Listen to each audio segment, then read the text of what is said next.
Welcome to Physical Memory Forensics for Files and Cache with Jamie Butler and Justin Murdoch.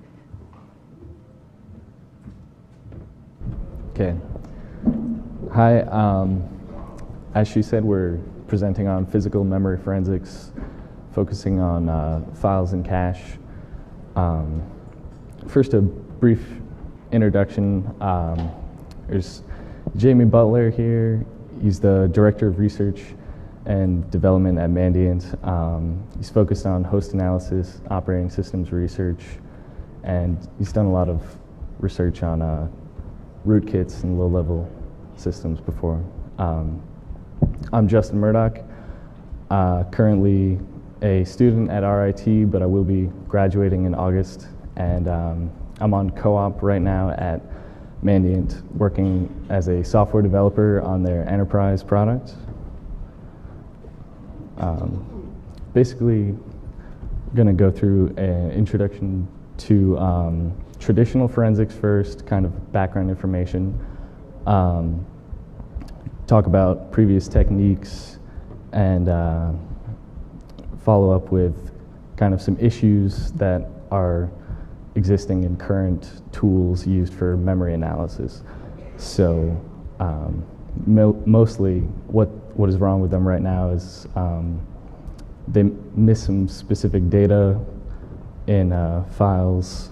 And also they are misattributed the data that is found. So mostly memory tools right now focus on getting files out of memory. So we're going to speak about cache and reconstituting files out of it, kind of talk about applications of our new research, and then show some demos of the new techniques that we have. We will be releasing a tool, and then at the end we're just going to wrap up with some talk about future work that needs to be done in the area.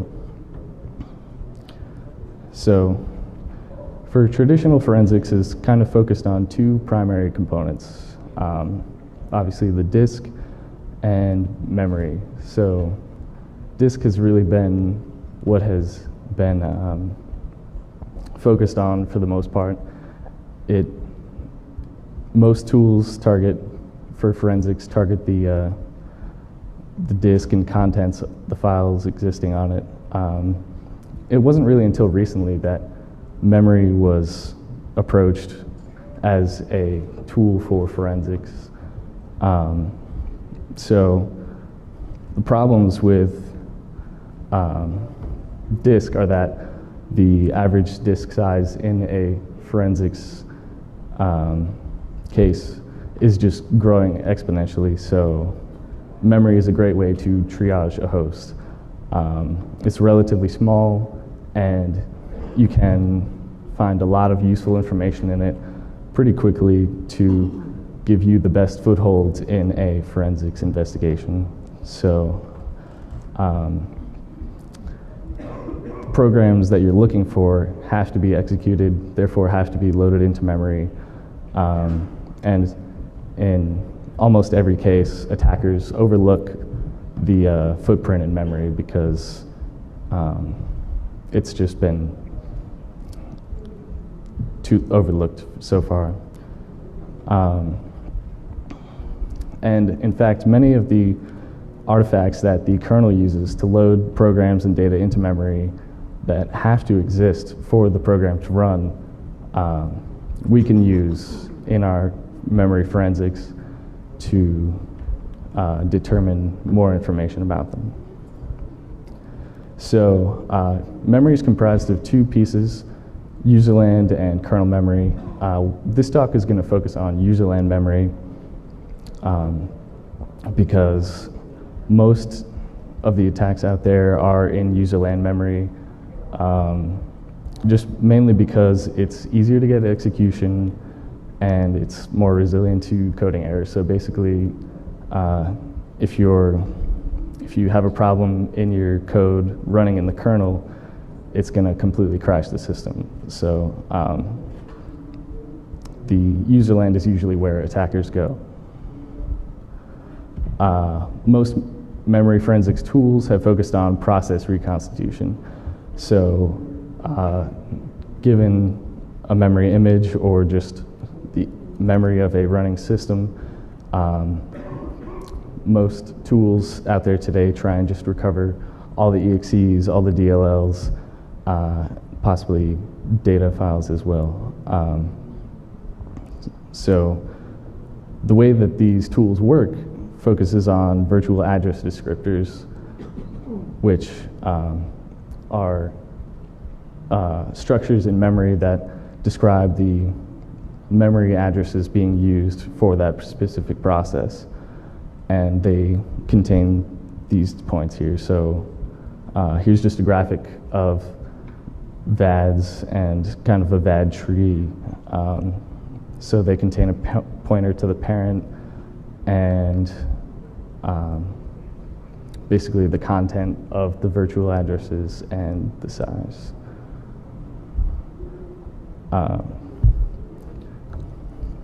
So to look for these VADs, most tools scan physical memory for a e-process block, and this is where most of the information is.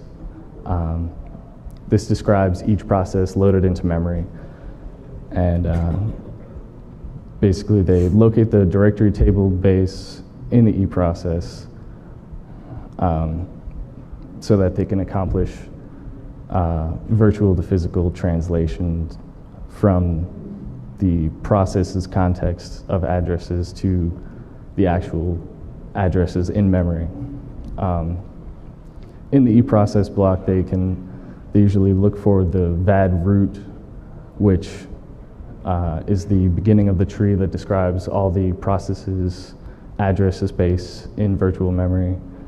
And they just enumerate the VAD tree to discover all the virtual addresses. So another approach that has been used in other tools is to basically brute force the entire virtual address space, given a starting range and an end. They just try and grab the whole address space. And on 32-bit systems, this isn't really a problem, but on 64-bit, the limit is just so high, it's really not practical. Also, virtual addresses could be global, so this kind of leads into problems where you might misattribute data to a specific process than another one.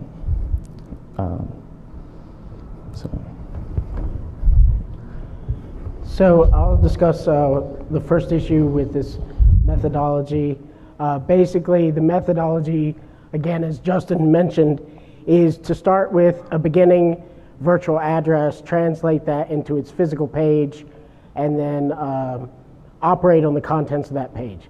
So that may mean writing it to disk, or it may be inspecting the page for byte patterns or other things. But we're missing a lot of data if we just translate over the VAD address space. What will happen is a lot of the VAD address space represents files that are mapped into the system process space. These files are EXEs and DLLs, so they're pretty important to us, especially when we're looking for attackers to figure out what is going on in the system. Now, since these are what's called a memory map file, they're shared across address space. So in other words, if NTDLL is loaded in memory and that is in every process address space, there isn't a physical copy of that in every single process. It's a shared memory region. Although it's shared across all the processes though, the page, what's called the page table entries for that particular virtual address range isn't filled in every process. So there may be bits and pieces that are marked as valid and we can go get the data, but the vast majority of that range is actually a null PTE entry. So there are no artifacts describing where it exists in physical RAM.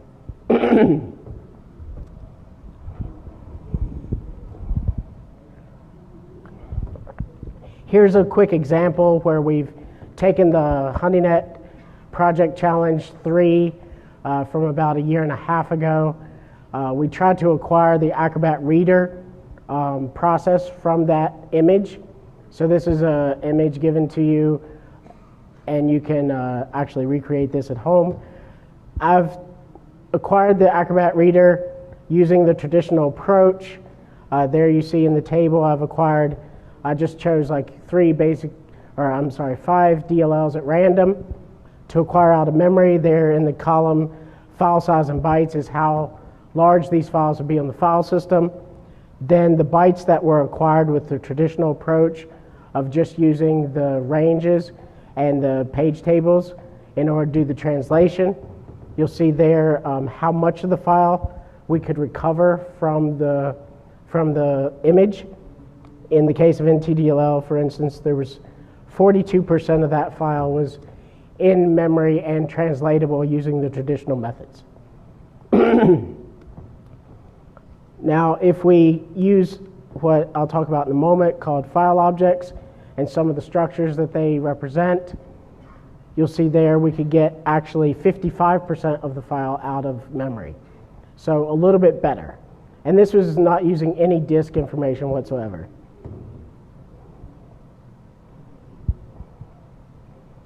Another thing that Justin pointed to earlier is misattribution of data.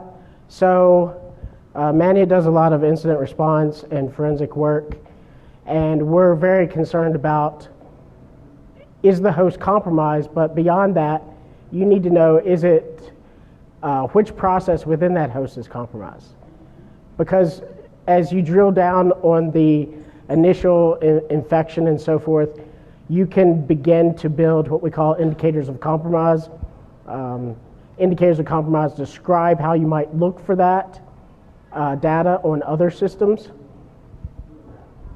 So with a process, once you identify a particular process is infected, there's a lot of metadata that comes with that process. I've just listed a few things here. There'll be like a creation start time, basically when the process was created. You might be able to use that for timeline analysis. Also, there's the username associated with the infected process.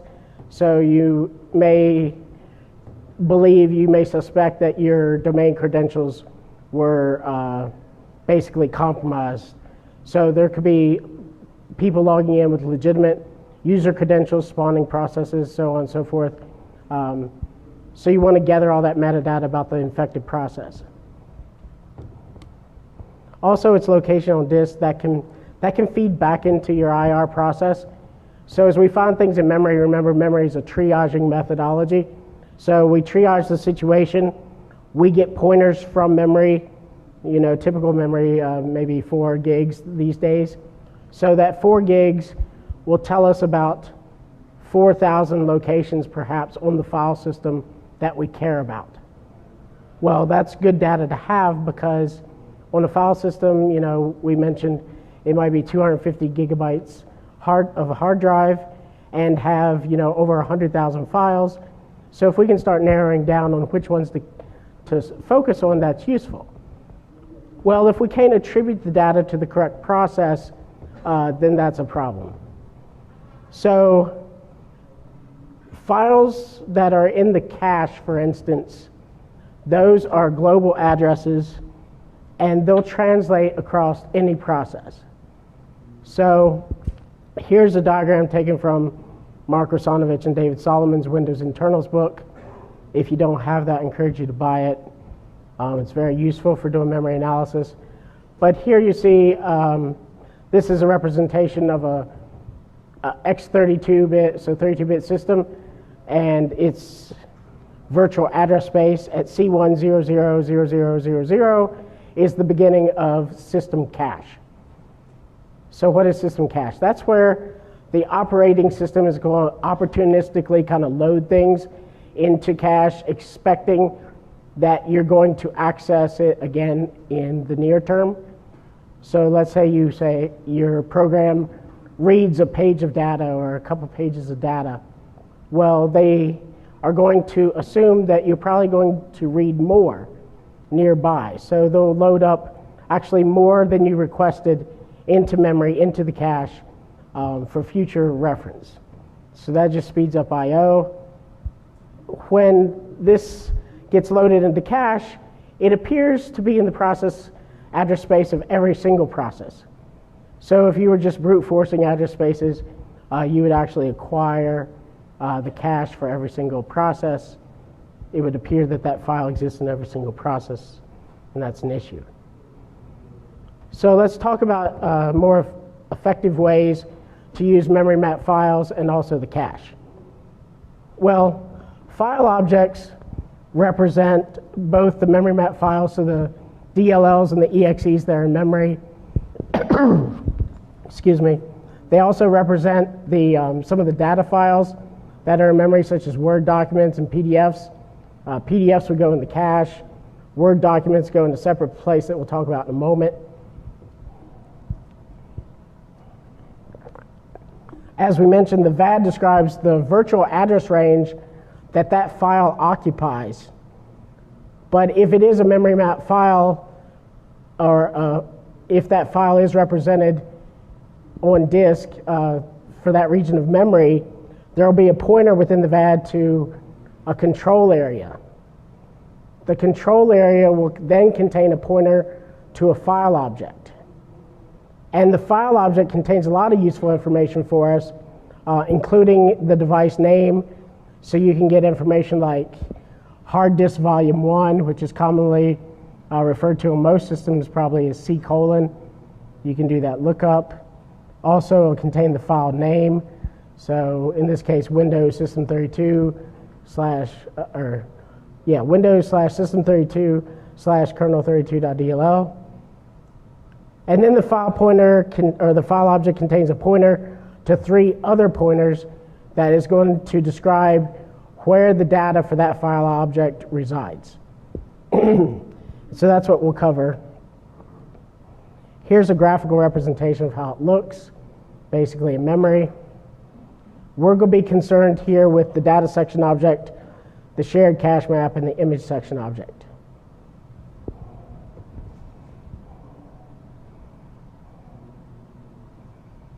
So for the image section objects, they represent binaries in memory. Image in this case, that's how Microsoft refers to a binary, as an image. If you were using WinDbg, it'd be marked as an EXE, but it could be a DLL or an EXE.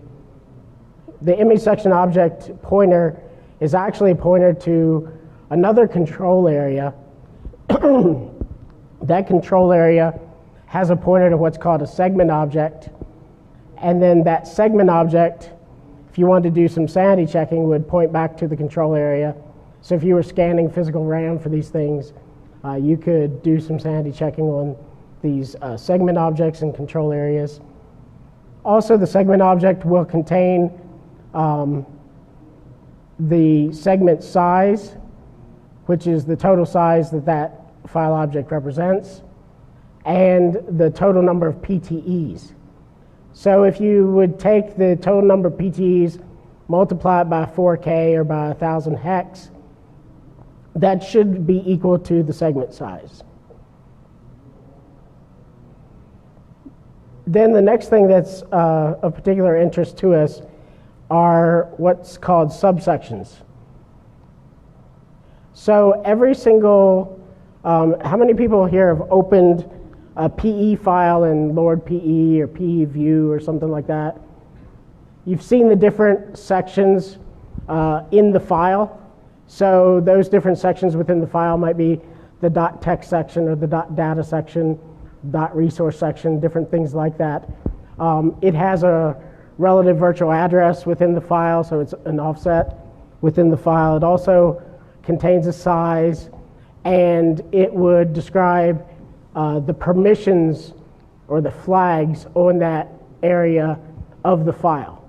So when the Microsoft loader loads up that file into memory, it would read that data, and allocate a subsection for each one of those sections within the PE file.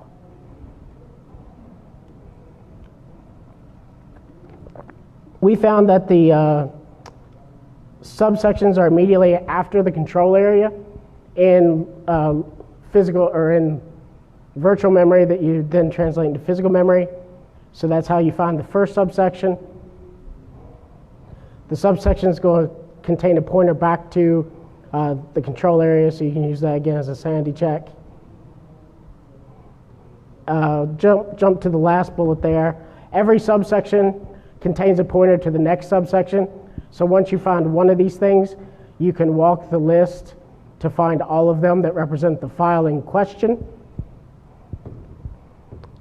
But then one of the things we're going to drill down on here is every single subsection contains a pointer to what's called the prototype PTE array. So prototype PTE array is basically every entry within that will be the physical address in memory where that page resides. If the prototype PTE array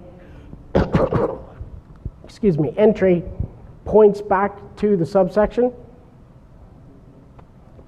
so instead of a physical address, it actually contains a virtual address back to the subsection, then that sector is paged out. So it's paged out, but it doesn't go to the paging file. Because it's a memory map file, these files are backed by themselves. So the operating system doesn't waste the paging file with this data. For memory map files, especially for binaries, they're not supposed to change. If they do change within the process address context, then the process address gets its own copy of that page, and therefore it would be in memory or it would be in the paging file itself. However, if it's just a binary, it's not changing, the code doesn't permutate, there's no reason to write it to the paging file because every single process will share the same data and it can be located on the file system itself. So in TDLL, if there's a page of memory that is in NTDLL that isn't in memory, it won't be in the paging file, it'll be in the file itself. So there you see within the subsection is the number of full sectors that represent this subsection, or that this subsection represents, and then also the number of PTs that this subsection represents. Now PTs represent 4K pages, but subsection or sectors on the disk represent 512 bytes.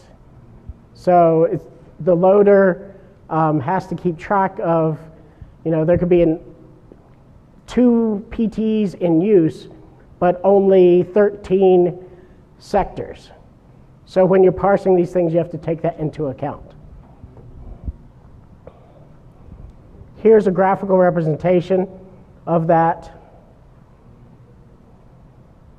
There you see the control area. We follow it to get to the segment object to do some sanity checking. Once we have a valid control area and segment, then we'll parse the individual subsections to get to the prototype PTE arrays. And once we have that, we can get every physical page in memory that represents that file.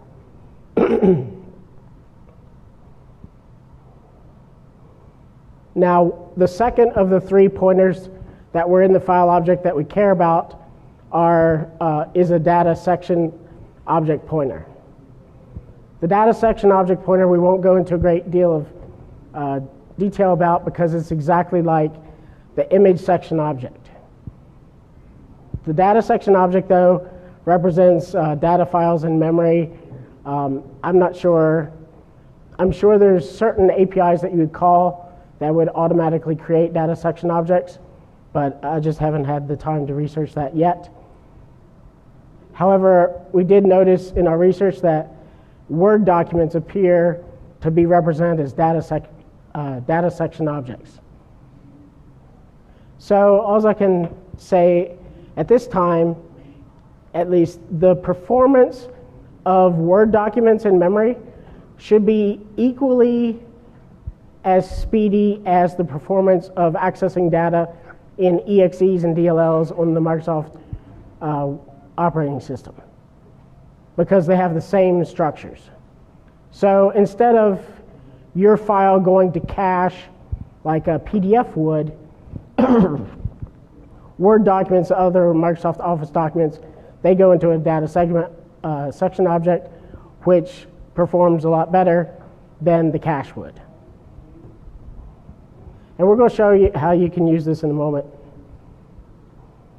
So the third and last thing in the file object is a pointer to something called the shared cache map. So the shared cache map represents the file data that's in the cache, in the file system cache that the operating system keeps. So this data usually is not as robust when you're doing memory forensics, because it's up to the operating system what it puts in there and how long it stays, and so on and so forth. Plus, it'll also depend on what's going on in the system. You know, if a lot of other IOs in use, your file may not be in cache, or the file you care about may not be in cache. Also, the size of the cache depends on the amount of memory available in the host.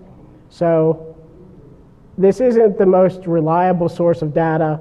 It's kind of hit or miss whether something's in the cache. However, it is something that we should be parsing in order to get out any value that we can. So the shared cache map would contain the file size on disk. It would also contain the valid data size that's in the cache. So even if your file is, 40 megs on disk, maybe only 100K of it or so is valid in the cache. So that information is contained in the shared cache map. Also, for sanity checking, your valid data size should never be larger than the file size itself. We've seen some structures as they get deallocated and so forth, where the valid size is a very big number and it's obviously greater than the file size, so you just throw those things away because the pointers and so forth aren't going to be useful. Also within the shared cache map is the main crux of where the information is contained is stored in a VACB. So that's a virtual address control block. Each VACB represents 256K of data, which will contain a pointer to the virtual address where that 256K resides. So you translate that virtual address and then you get the information you want. Basically, these VACBs can be, there's an array of them. These arrays can be nested. I encourage you to read Mark Rusanovich's Windows Internals book. I think it's chapter 13 or so. It's all about the cache. There he describes the fact that this layering of VACB arrays can be no deeper than 7 levels, and that's based upon the math around the file size. The maximum file size is 2 to the 63rd power, so that gives us 7 levels deep. I'll let him explain it to you in his book because he could do it more elegantly than me. But basically there's a formula for if you want to calculate the levels, the number of depth of this array tree, you could do so given the file size.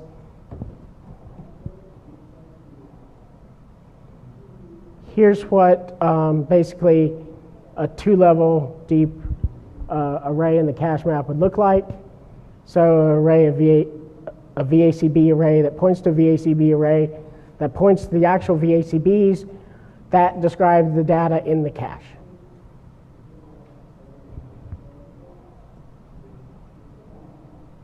So let's talk a moment about the applications.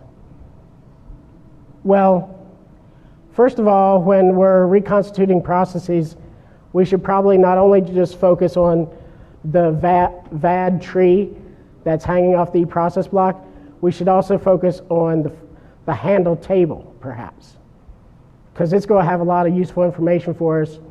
We can acquire things out of the handle table by parsing the file objects. So file objects, again, are found In the handle table, there will be a pointer to what's called the object header for that file object, and then we can just parse the file object itself and use those 3 pointers that we just talked about. Also, the VACB tree, or the VAD tree, if you recall, has a pointer to the control area, which has a pointer to the file object.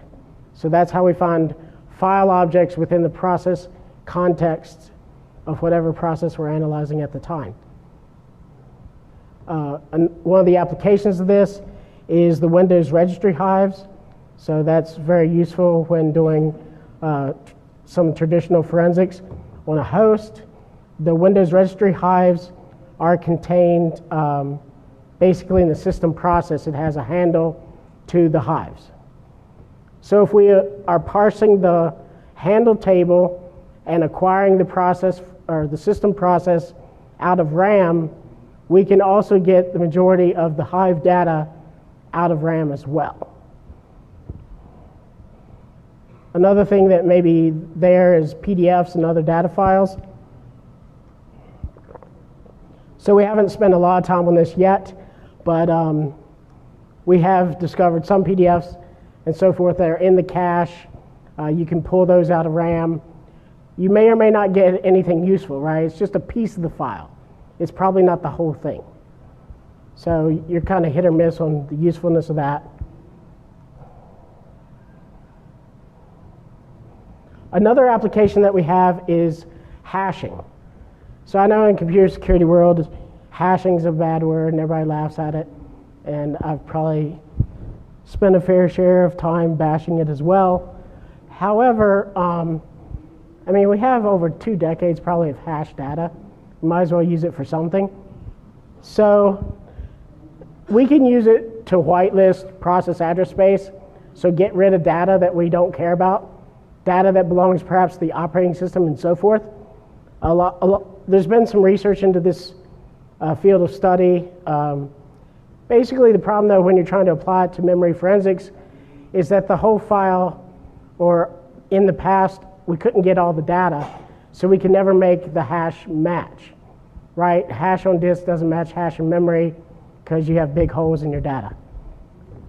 Well, if we use, sorry, to back up a moment, some of the previous techniques have tried to get around this basically by taking pieces of the file that we do have and hashing. So let's hash a subsection of the file that we find in memory, hash the same subsection that we find on disk, compare the two, and make an inference that, oh, these things must be the same. Now that has a few problems. One is that we don't have the historical data, right? So yes, hashing pieces of files is good. Fuzzy hashing is good. It's also, you could consider to be kind of a subset of that. But we don't have the historical data. So no one's really standardized upon a fuzzy hashing method.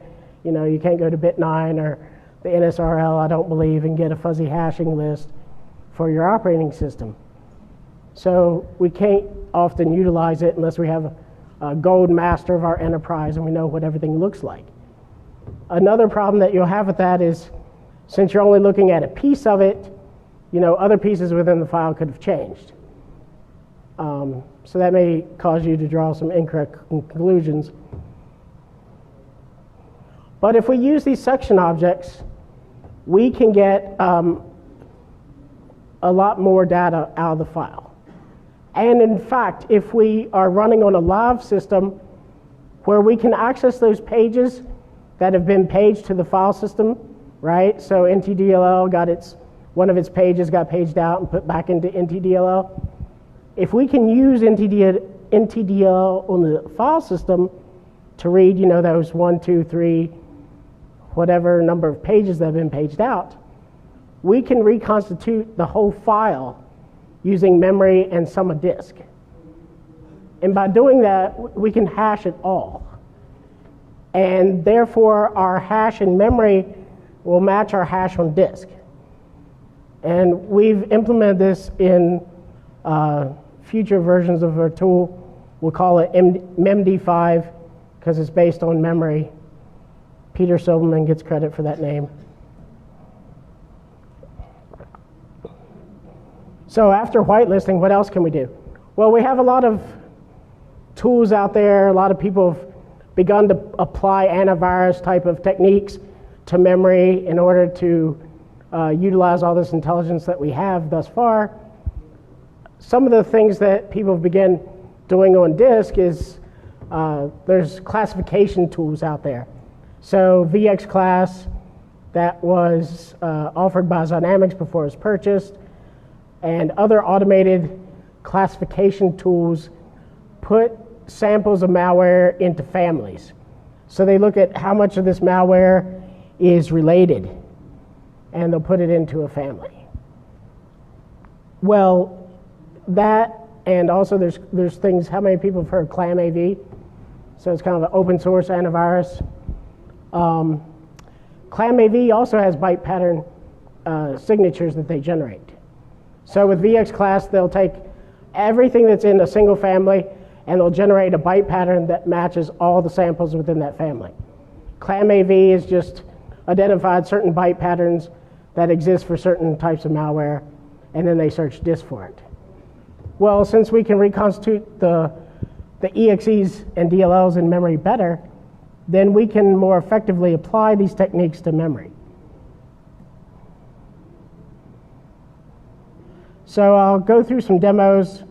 I apologize, I'm going to have to use some canned analysis that basically we've ran because each demo takes about 6 minutes to run on this laptop that I have today.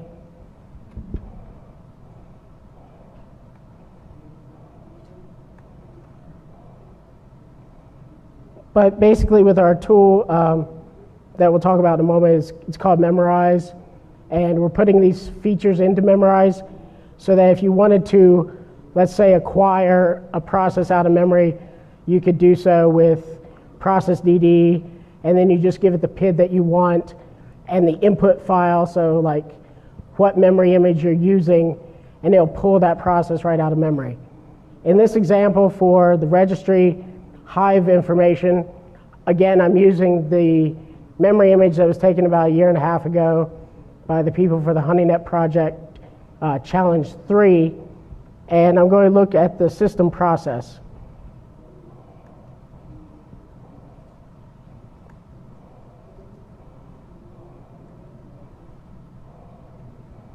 So here's what I get when I acquire the system process out of memory.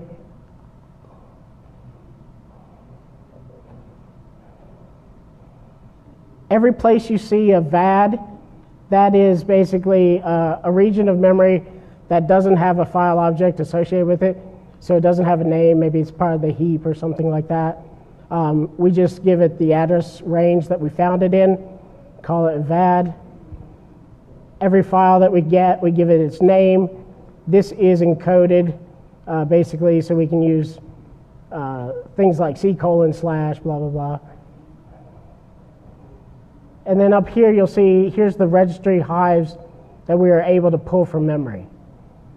If there's a page in the cache that's not present, obviously we don't know where on the file system necessarily to go to read that. It might be kind of useless to read that out of the file system because this is a cache file.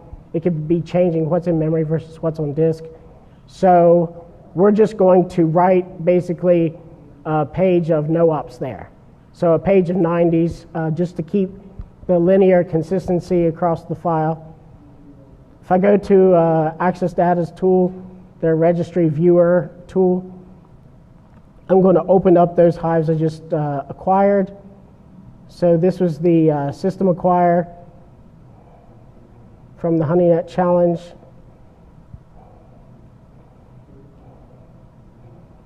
Should sort by size. Get something, let's go to system, and it opens right up, no problems within the registry viewer. Then you can use all your traditional registry analysis techniques against this, right? Now we're just back to some of the traditional forensic stuff. You'll still have the last read or last write time of the keys and so on and so forth. So you can do that. Another thing that we did before we came out is we had a Word document open in a newer version actually of Microsoft Word, but the Word document is backwards compatible. We acquired that memory image, and then we ran our acquisition of WinWord against that. So if we go back to our file system, WinWord, the memory image was a Windows Vista machine. Microsoft Word is called WinWord in that OS. Here is the Word application that we acquired.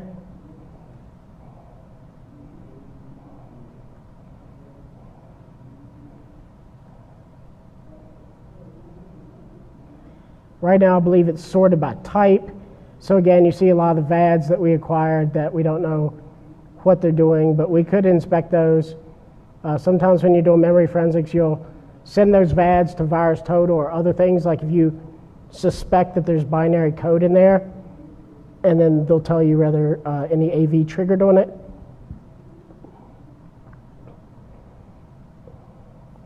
I've acquired some processes out of memory, and then you can actually launch the process from the acquired directory, which is kind of cool.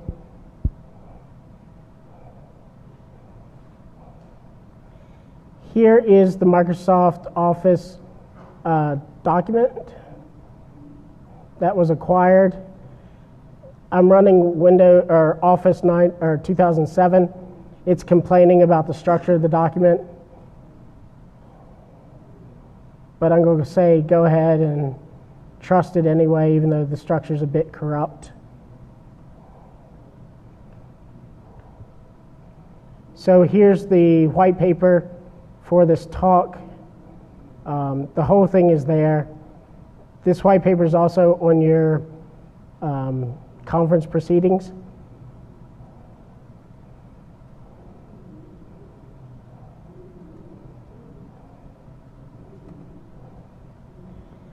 And then the last thing I'll talk about is data reduction. So how many people here have ever used AutoViewer? A couple of you. Basically, Memorize is the free tool that we released that does memory analysis. It's the engine, and AutoViewer is the analysis UI component of it.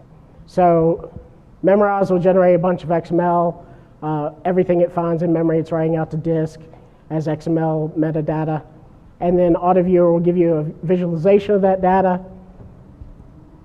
Here we have, I've double-clicked on all the processes. So this is all the processes on the system. And then I've clicked the DLLs tab. So I see basically every DLL or exe that's loaded within the host. Now, this doesn't include drivers. There's a different way to go about getting drivers. We'll talk about that in a different talk. But if you're doing live analysis, so you have access to the file system, and you can get then the correct MD5 and get it to match the MEMD5 to match what the MD5 would be, you can do data reduction. So here in AutoViewer that we'll be releasing in the coming weeks, we're going to say filter on known MEMD5 hashes. Now, what are known MEMD5 hashes? Basically, you have to build up a list of known good, right? So you need a good whitelist to start with. You could use the NSRL perhaps. We didn't get a lot of results with that because there weren't a lot of the files that we were looking for within it. You could build your own whitelist, so you could build your own from a gold master or whatever of your enterprise. Or you could have a co-op that will run these analyses across tons of Microsoft Windows installs and get basically a whitelist or a hash of the native OS installation for you. This doesn't include right now, we don't include third-party applications just because of the time involved. We haven't gotten there yet, but you would want to include known third-party applications that you're running. Let's say Adobe Acrobat Reader, iTunes, things like that. Also, in this example, AutoViewer has the ability to reach out to bit 9. So send the hash to bit 9 for bit 9 to tell us whether they've seen it or not, right? That requires a username and password, like you have to have an account with them, which we don't have right now, so we're just going to say cancel.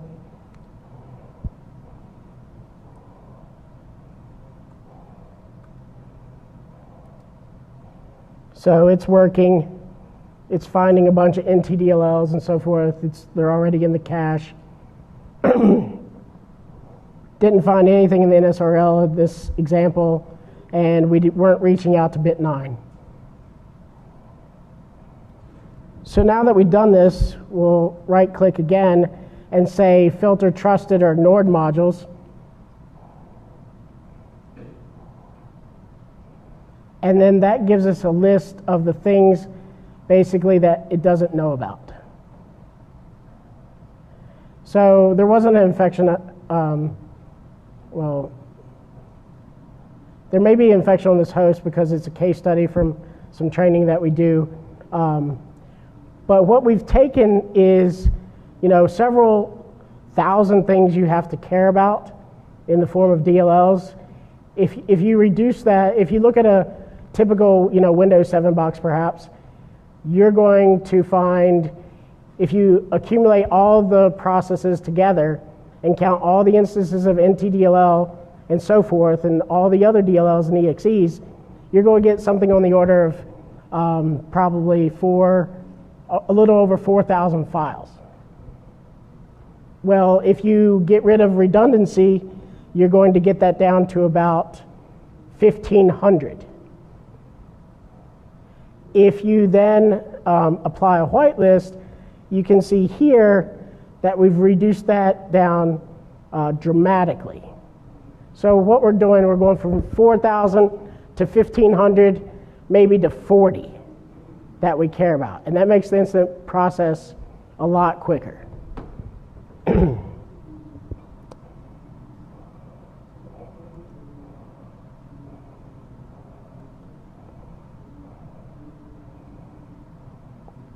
So as I mentioned, there will be a release of Memorize 2.0 coming up in the next few weeks. We tried to get it in for this, actually for your conference proceedings.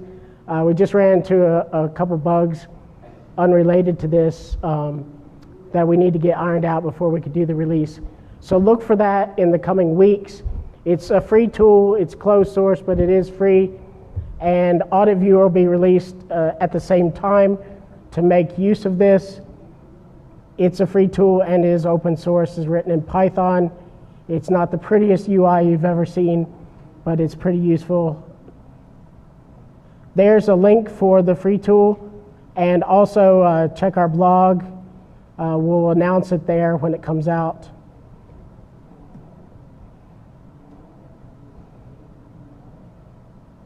So in wrapping up, I'd like to talk about some further work that needs to be done. Basically, one of the first things we noticed, and we're not really sure if this is particular to our configuration or what the deal was, but caching on a Windows 7 system, on my Windows 7 and some 2008 that we tried, 64-bit, the machines that we were looking at had a lot of memory. So we're talking, 16 gigs, 32 gigs of RAM. And when we tried to acquire the system process, we didn't get any Hive files. So no Hive files came out. However, there are Hive files in memory. We could validate that. We could search basically physical memory for the indicators of the Hive, and we could find it.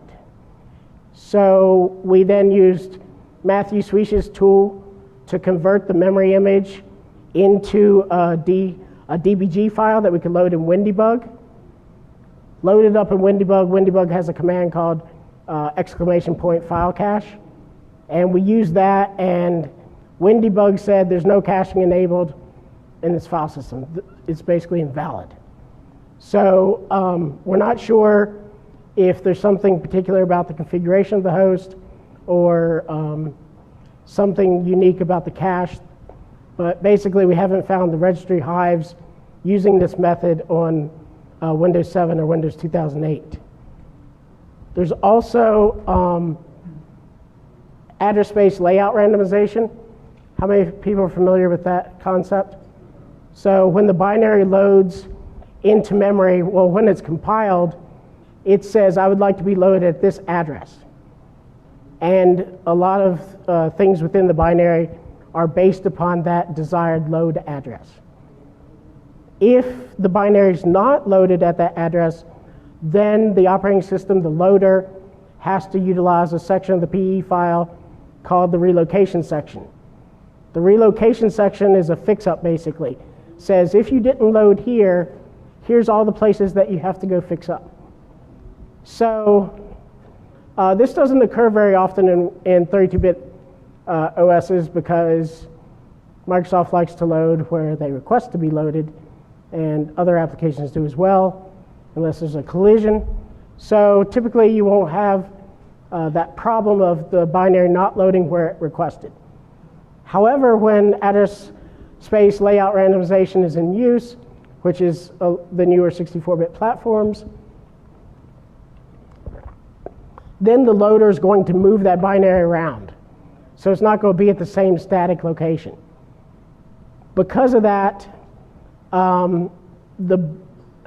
if there was relocations to do, the OS have made those changes, and therefore the hash in memory won't match the hash on disk.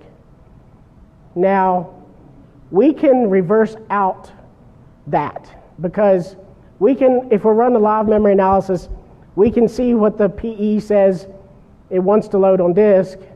We know where we found it in virtual RAM, so we can go through the relocation section ourselves and do the fix-ups and feed that into our hashing function, and then our hash should match again.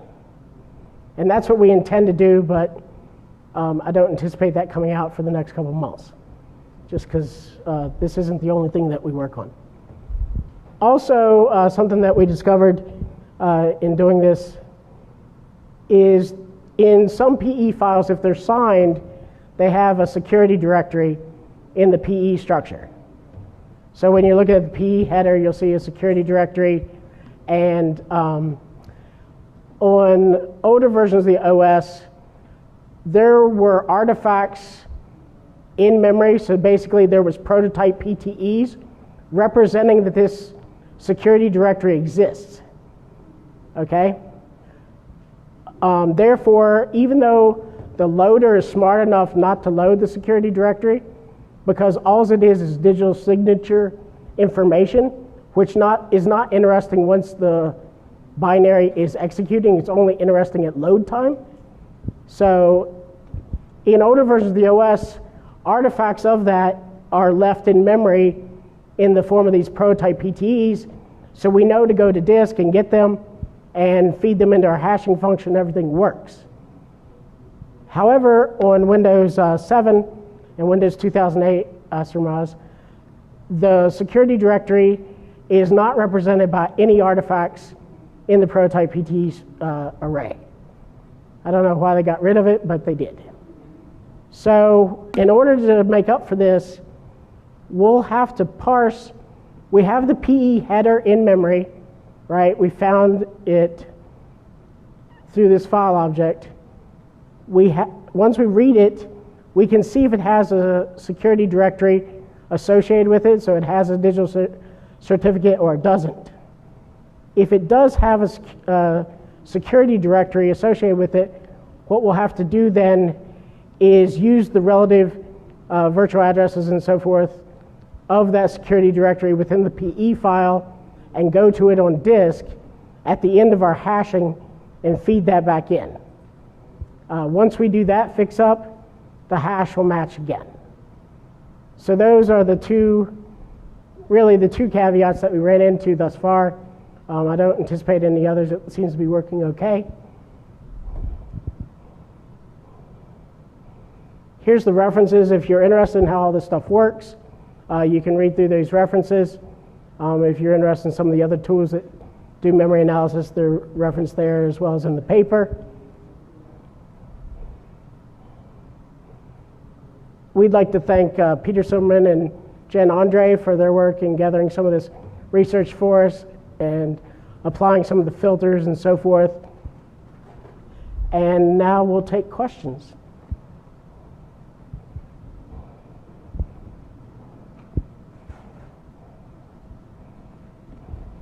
Can you maybe talk about how robust this is across Windows, or including some releases of service packs, something like this, and getting these constructors? Have you seen that it changes a lot? No, we've built it in for every version of Windows since Windows 2000. So we have, the structures change a little bit, but we've accommodated for that. So we have it working on every version. How much does it change? So you say a little bit, but it doesn't change very often? Yeah, it doesn't change very much. It's more or less, the members are the same. It's just their location within the structures that we're finding move a bit.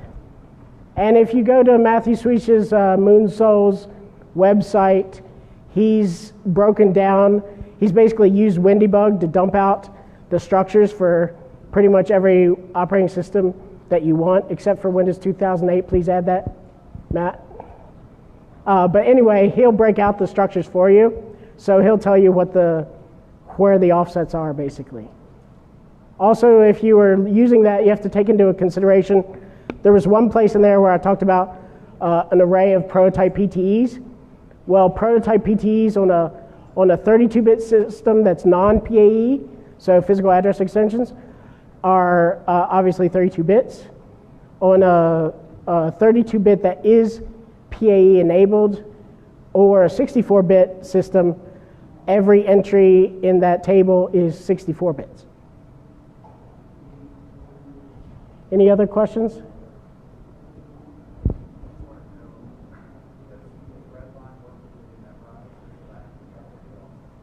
So the question was, will memorize or redline work with the new memorize? It currently does not. It will need to be updated. Redline, for those who don't know, is also one of our free tools that was developed by actually our UI programmers at Mandiant, and it still uses memorize as the engine to do memory analysis, but it's a little bit cleaner, sexier interface. Something that Peter didn't write. But anyway, it would have to be updated. That would be probably several months down the road, just because we're trying to get some other features into it that are more important to us right now. Anything else?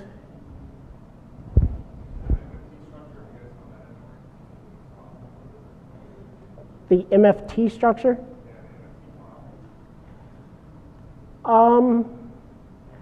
I think it is there, but I haven't done much research in it. And when all the processes that we've acquired haven't dumped that magically out. So it may be just a fixed location, or maybe actually in the file cache or somewhere. So we'd have to look into that. Anything else?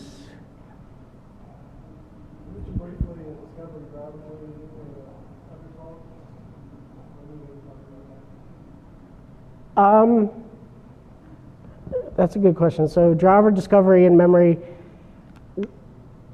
the tools will do it for you. Memorize and Audit Viewer will do it for you. We don't have any slides about it. I don't think we've presented at a conference. There's going to be a workshop, I think it's tomorrow, by one of the guys from Volatility. He may cover it. I'm not sure about that. Anyone else? In the back? Have I looked into doing something like this on Linux? No, not yet. Just, it's basically a resourcing issue at this point. Anyone else? All right, well, glad you came. Hope you enjoyed it.